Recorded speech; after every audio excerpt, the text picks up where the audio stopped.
많이 알려지진 않아도 사고가 많고 잘못하면 정말 보증금 모두를 날릴 수도 있기 때문에 꼭 알아두시고 공부해 두셨으면 좋겠습니다. 안녕하세요. 집 보여주는 여자입니다. 계약서 작성은 부동산 매매 과정의 가장 마지막 과정입니다. 모든 분석과 준비를 마치고 드디어 계약서를 쓰러 부동산에 가는 거죠. 부동산에 가면 소장님들이 알아서 잘 챙겨주시니까 크게 걱정하실 일은 사실 많지 않은데요. 그래도 반드시 알아야 하는 몇몇 부분들이 있어요.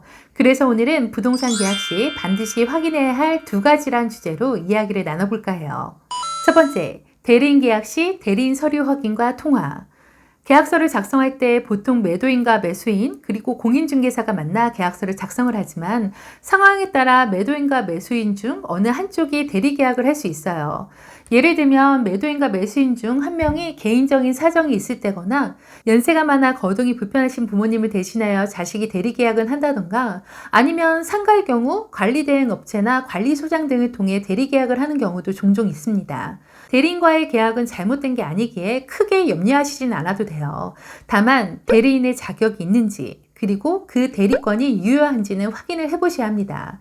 일반적인 판례들을 보면 대리계약 사고 시 당사자와 중개인 모두에게 책임을 묻는 경우가 많거든요. 따라서 관련 서류 확인이 꼭 필요합니다.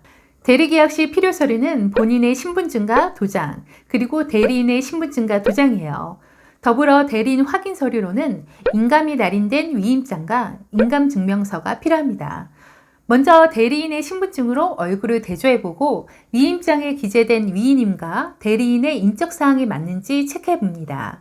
다음으로 매도인 본인의 인감증명서가 맞는지 계약서의 매도인 인적사항과 대조해보시고 위임장에 날인된 인감도장을 인감증명서와 대조하여 같은 도장인지 확인해보시면 됩니다. 참, 인감증명서는 본인 발급분이 더 신뢰가 있어요.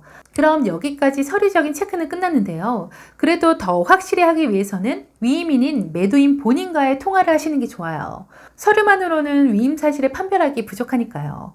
위임인과의 통화를 통해 인적사항을 확인하시고 계약 사실에 대하여 인지하고 있는지 물어보세요.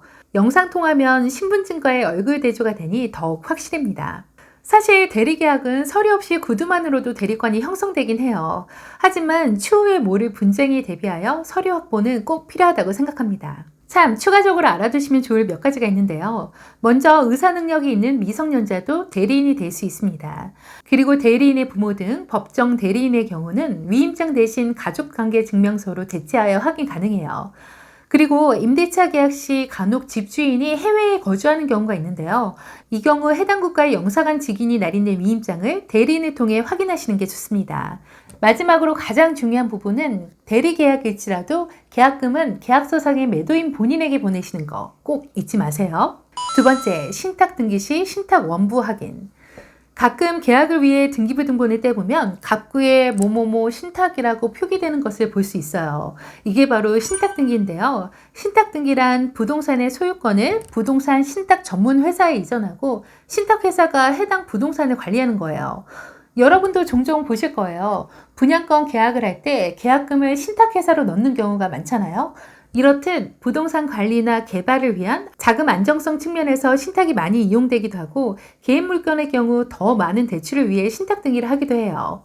개인 아파트 거래에서는 대출을 받기 위한 담보 신탁이 많이 이용되는데요. 담보 신탁이란 쉽게 말해서 집주인이 형식적인 부동산 소유권을 신탁회사에 넘긴 후 대출을 받는 것을 말해요.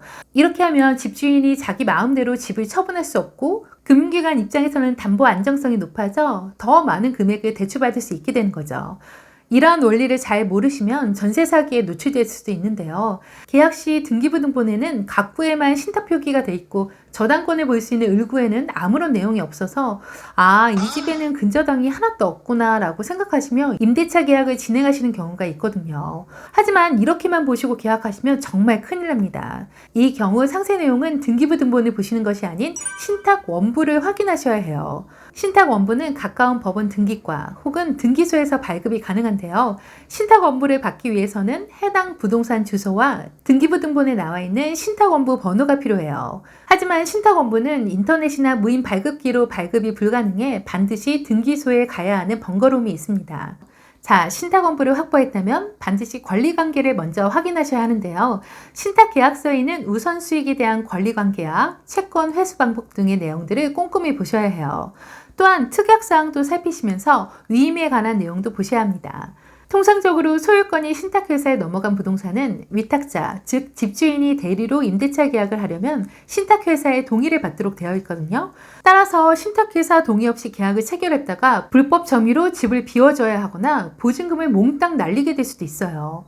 또한 신탁회사가 임대차 계약에 동의했다 하더라도 강제 집행이 이루어지는 경우에는 순위에서 밀려 보증금 반환이 어려울 수도 있습니다. 보통은 대항력을 갖춘 임차인은 보증금을 배당받을 권리가 있지만 신탁 물건은 신탁회사에게 대출을 해준 금융기관이 우선 수익자라 임차인이 후순위로 밀려나 보증금을 모두 못 돌려받을 수도 있다는 거예요. 쉽게 말해서 신탁 등기가 된 집의 집주인은 무늬만 집주인일 뿐 등기부 등본만 보고 선순위 대출이 없다는 말은 절대 믿으시면 안 된다는 거죠. 사실 이런 건 부동산에서 자세하게 설명해 주셔야 하는데 경험이 없으시다 보면 중개사님들도 잘 모르실 수 있거든요. 그래서 웬만하면 이러한 신탁 물건에 대한 임대차 계약은 안 하시는 건 추천드려요. 실제로 부동산 사고 중 가장 많이 일어나는 사고의 하나가 바로 다가구 주택가 신탁 등기 사고예요. 하도 사고가 많이 일어나니까 공인중개사협회에서도 따로 공지를 하고 교육도 하더라고요.